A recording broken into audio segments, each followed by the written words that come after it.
you decided to move to Fort Lauderdale, or maybe you are in the process of deciding, then you must check out this video.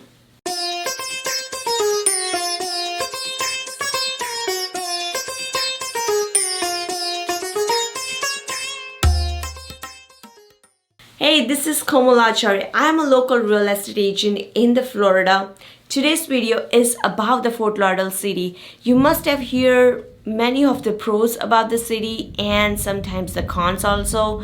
But in this video, I'm going to break down few of the facts which is not that common people discuss and that you must know before you move to the Florida.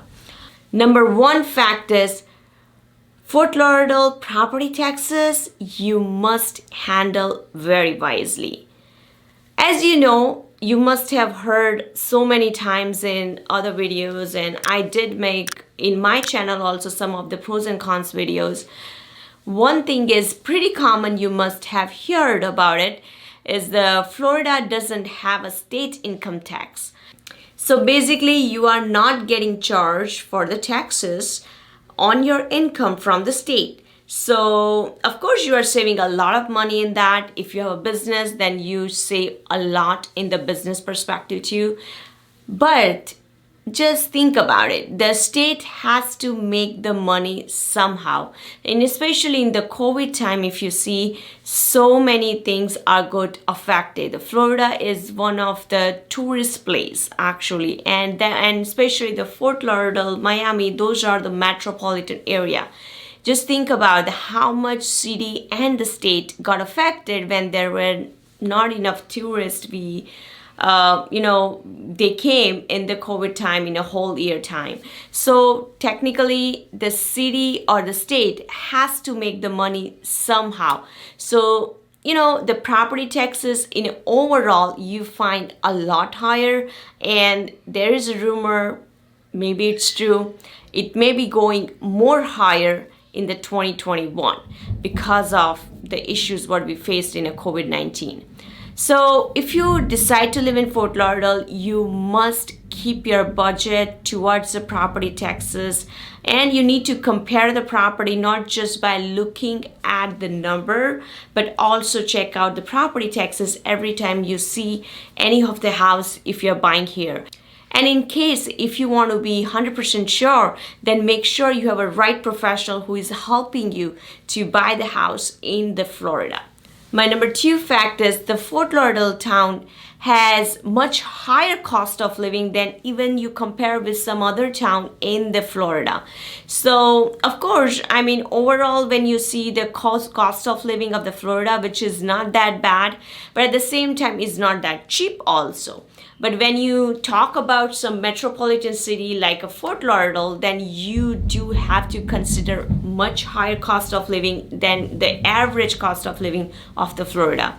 So just to give you an example, the Fort Lauderdale's cost of living is almost 40% higher than you live in the suburb. So that includes the purchase price of the properties, or the property taxes, or property insurances. So there is another fact I'm going to tell you the next, that's because of that the insurance stays high, along with the cost of living is quite a bit higher in the city. And also in a living, like for example the groceries or the transportations, so a lot of other extra costs you may have to put if you are staying in the Fort Lauderdale. So talking about the housing, so average housing in the Fort Lauderdale is around $500,000 for the single family homes, which is much higher. And that's saying that in a $500,000 you may not get the best home like new construction. Not like, of course the brand new construction will be more costlier, but still like those constructions are built in 1980s or 70s, there's more probability of getting something old house. Of course, you get a lot of varieties to see. That's something I'm going to discuss in my another next point. But overall, in a 500-600,000, you may get like a 3+ bedroom, like a 2,200+ square foot, not fully remodeled, but quite a bit ready to move in property. That's also depends on which neighborhood you get, because there's so many varieties of the neighborhoods you may get to see in the Fort Lauderdale. This brings me to my next point. So we did talk about some of the bad things about the Fort Lauderdale, but I just want to tell you the truth before you decide to move in here. My number 3 factors, you get a lot of varieties of the housing you see in a Fort Lauderdale. If you live in a suburb, it's kind of very common to see like, tile roof, shingle, or regular tile roofs, or it's just the looking of the houses are quite a bit similar in whole communities sometimes, or certain neighborhoods. But in a Fort Lauderdale, if you go, it's a lot of varieties of the housing. Even in a one neighborhood, you will not find the same house style to you won't find the same house style with the other one. So it's so many varieties. In a Fort Lauderdale, it's very much common people buy the older houses because those are built, the Fort Lauderdale, do you know the majority of the neighborhoods when they started? They technically started around 1939. I have some of the videos, the vlog videos, where I went in those neighborhoods and try to show you around. So if you want to check out those, then feel free to check out my playlist for those neighborhood videos. So these houses are built, started building around that time. Of course, there are some of the new construction, but majority people, that's what they do. They buy the old house and they, kind of from the scratch, they start the new sometimes. So they don't start with just the box, but, completely they trash out the house and they start the brand new. And there are a lot of varieties of the housing. For example, you do get to see the terrace commonly in those houses. Those are not like traditional, like a flat roof or tile roof houses. Like some of them, of course, you find it, but you get to see many varieties.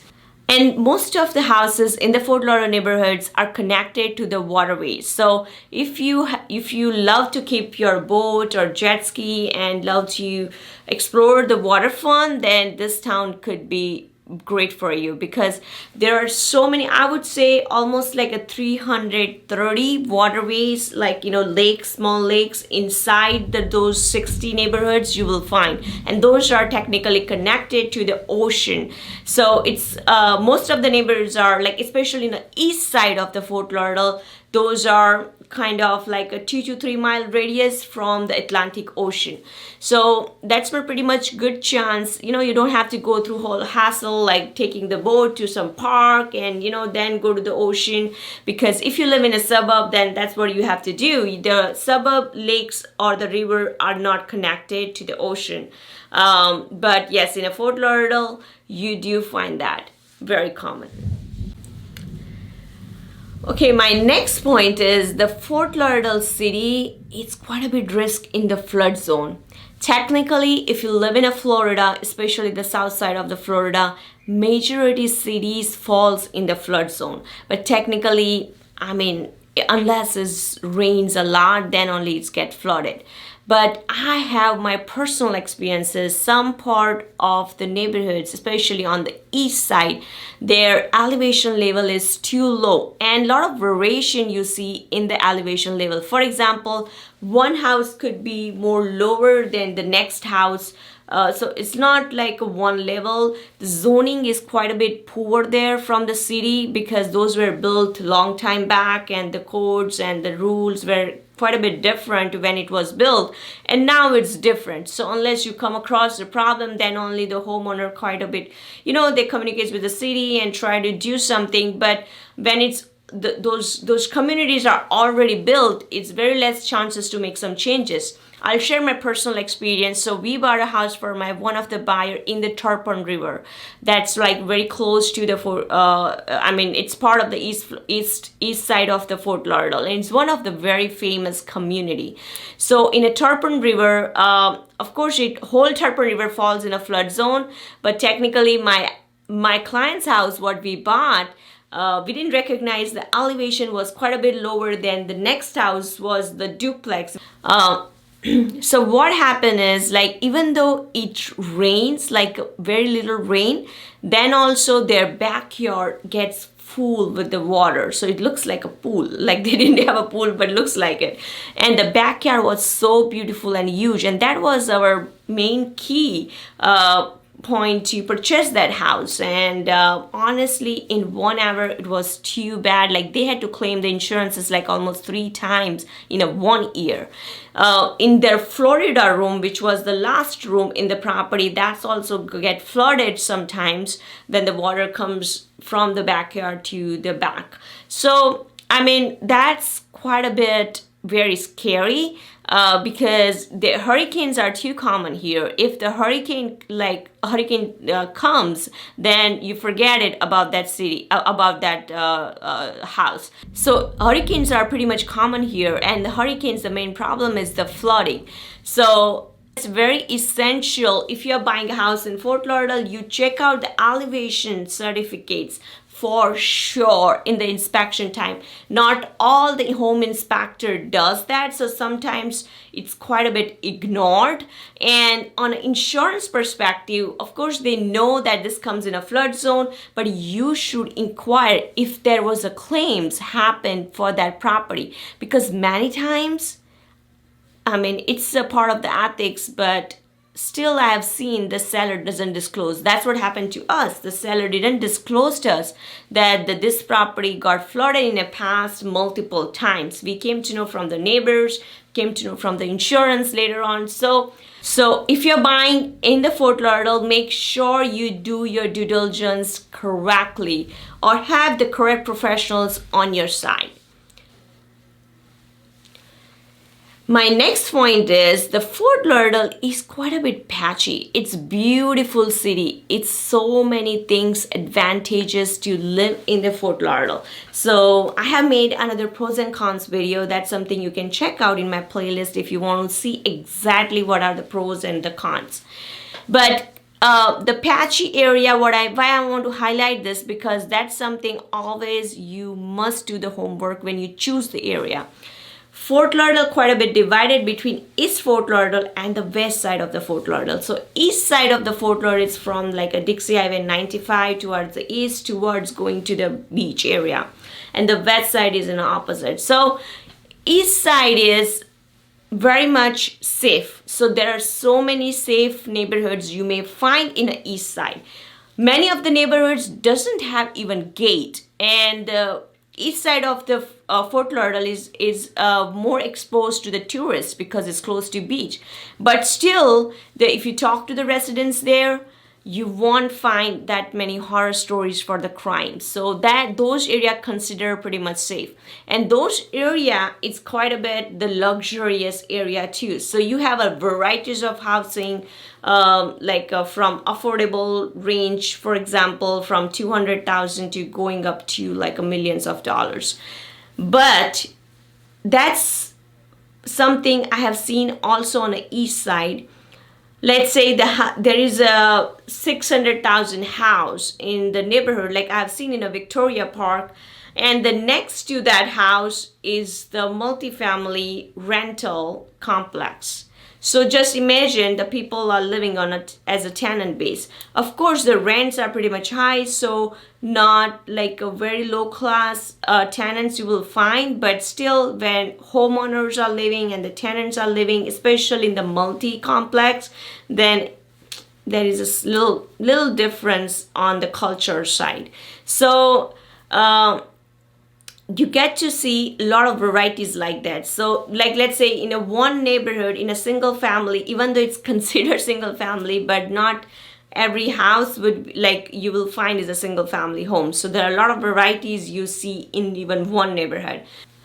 And when you go towards the west, it doesn't take even one street. Sometimes just across the street you may not find the good area, and the other side of the street is quite a bit safer area. So that's why it's very patchy. That I use the word patches, like it's not specific areas like, oh okay, this left side or right side or north or south you go, that's 100% safe. it's not like that. So even in the east also, there are some of the spots are good and some are not good. At the same time, same thing with the west side too, but the majority of the west side does fall into some of the neighborhoods which I will not recommend to live because of the higher crime rates, or the low, I mean, the school zones are not good, like school ratings are not good, so those kind of things. So that's very much important when you decide to Fort Lauderdale. Make sure you have a correct neighborhoods are chosen when you're searching a home. So thank you so much, guys. I hope this video is helpful to you. And if you want me to show you any of the neighborhoods or something, you are free to comment me below. I can go and shoot around those neighborhoods. I do have some other videos for my vloggings of those neighborhoods, which I'm literally showing you what kind of things you find then, because sometimes just, talking but having the visuals matters a lot. So feel free to comment me, and I hope you're liking my content, and please subscribe my channel and share with your friends too. Thank you again, and I'll see you in my next video.